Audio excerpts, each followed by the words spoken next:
Hi guys, I promised you a short video, and by God, you're going to get a short video today. Um, this video is going to focus in on the first part of chapter 8 for you guys. It focuses on the sections Who Deserves Our Love and Healthy Self-Love, which you find on pages 188 through 192, which you were responsible for reading last night and today. Um, the real main focus of this is kind of directing you to what we're going to be talking about for the rest of the school year. The first three commandments, we know the focus was on our relationship with God. The last seven are going to be on our relationship with each other and ourselves. Um, so, the goal of this section really is to introduce the main topic of the chapter, respect for life, right? When you look at the rest of these commandments, they all speak to respecting human life in different ways, right? Uh, Unit 4 are the people who gave you, Unit 4, excuse me. The fourth commandment is respecting the people who gave you life. The fifth commandment is respecting your life and the life of other people. And then 6 through 10 really focus in on ways that we show respect to that life, right? Um, so to have respect for life, we have to take a look at all that's around us in a new way. Um, if you look on page 188 in your textbook, it gives you a short little story. I'm not going to read it to you, but you should read it, which really illustrates that God's beauty and goodness is everywhere if we take a second to look, right? Um, every day this week. Uh, so Sunday through today. And it's also going to be Thursday, Friday, Saturday. I go for a walk and I just marvel at the natural beauty of this world. But the natural beauty of this world really does pale in comparison to the beauty that we find the more closely we align ourselves, the more closely we commit ourselves to being who God created us to be. And so when we look at this, we really need to understand that when it comes to respecting life, when it comes to loving God, it's really impossible for us to love God without first loving our neighbors, right? We have to show love to them, and through showing love to them, we're showing love to Him, right? Um, if we look at Christ's definition, neighbor is a universal term, right? It means everyone. One of the answers that I got pretty frequently on a quiz that I asked for this type of material in the past, who are we called to show respect to? And sometimes the answers are, the people that are closest to us, um, the holy people of the world, good people, etc. They put all these qualifiers, right, to who we're supposed to love and respect. Christ says, no, there aren't any qualifiers. We are called to love and respect every human being. And that can be difficult, particularly when people are jerks, particularly when people are mean, etc. And so we have to love everyone, including our enemies. Right? By the same token, if we don't love ourselves, it's impossible to love others. So while we do need to understand the importance in hierarchy, loving God first, loving neighbor, and loving ourselves, it's actually the verse in how we're able to love. We have to love ourselves before we can love neighbor, before we can truly love God, right? If you notice, the people who are, if you think about people that you think of as holy, right?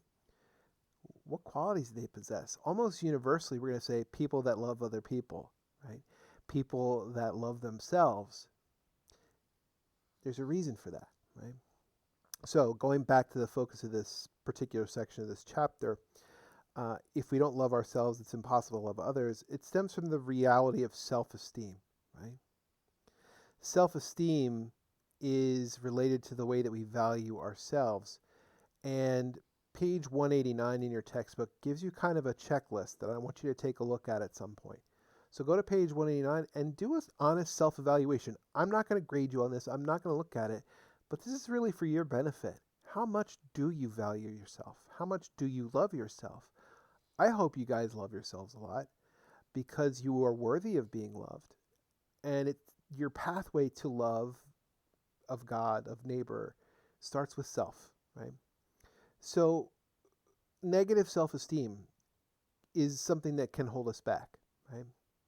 So take that minute, take that couple of minutes to do that self-evaluation and really look at those areas of your life where your self-esteem is good and where it might need some work, right? And so that is kind of the thrust of this part of this chapter.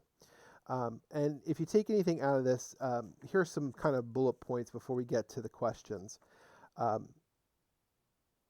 so first kind of takeaway from this, love for God is interrelated to love for yourself and love for your neighbor, right?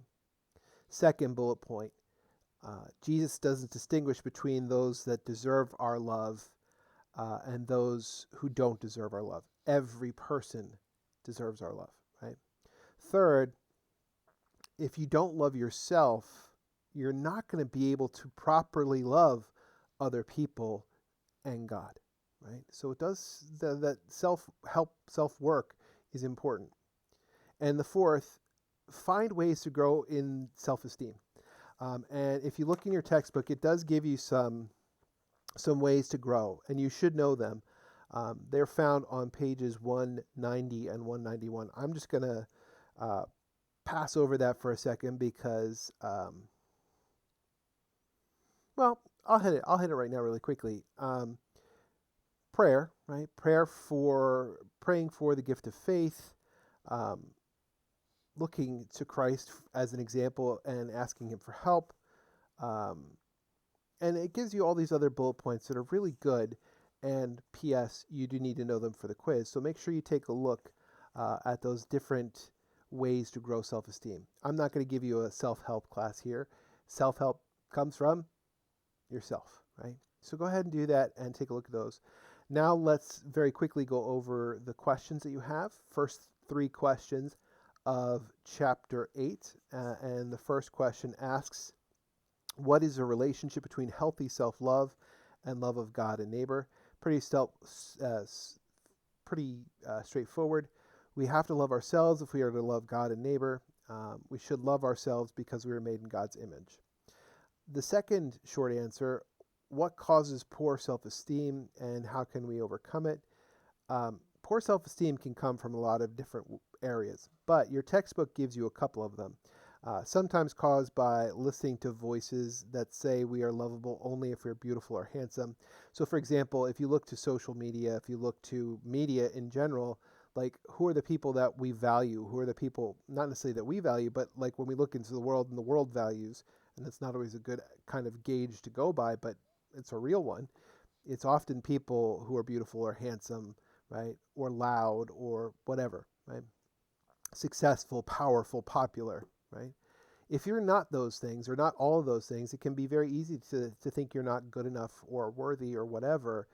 So that can be a trap that you can fall into that causes poor self-esteem. So the second part of that asks, how can we overcome it? And this is, again, just hitting some of those bullet points, not all of them, that are found on pages 190 and 191. Through prayer, listening to people who really love us, right? The people that genuinely love you for who you are, right? Recognizing our own gifts for what we have and what God has given us, and thanking God for who we are, all ways to grow in self-esteem. The third question for chapter 8, discuss how the virtues of humility and gratitude are related to authentic self-love. True humility, right, leads to the virtue of gratitude. So when I talk about true humility, it is a recognition of your giftedness. I think for a lot of people, they think true humility is like, oh, I'm terrible, I'm whatever, blah, blah, blah. But true humility is a recognition that God has given you many great gifts and your appreciation for them, which is where we see that bridge between recognition of your shortcomings, of the gifts that you have, leading to thankfulness or gratitude, right? And so when we allow that true understanding of all the good that God has given us, we're thankful for it, and it helps us to praise and thank God for making us who we are. All right, that's all I got. I love you guys. See you guys on Friday with a new video, and see you next Monday in class.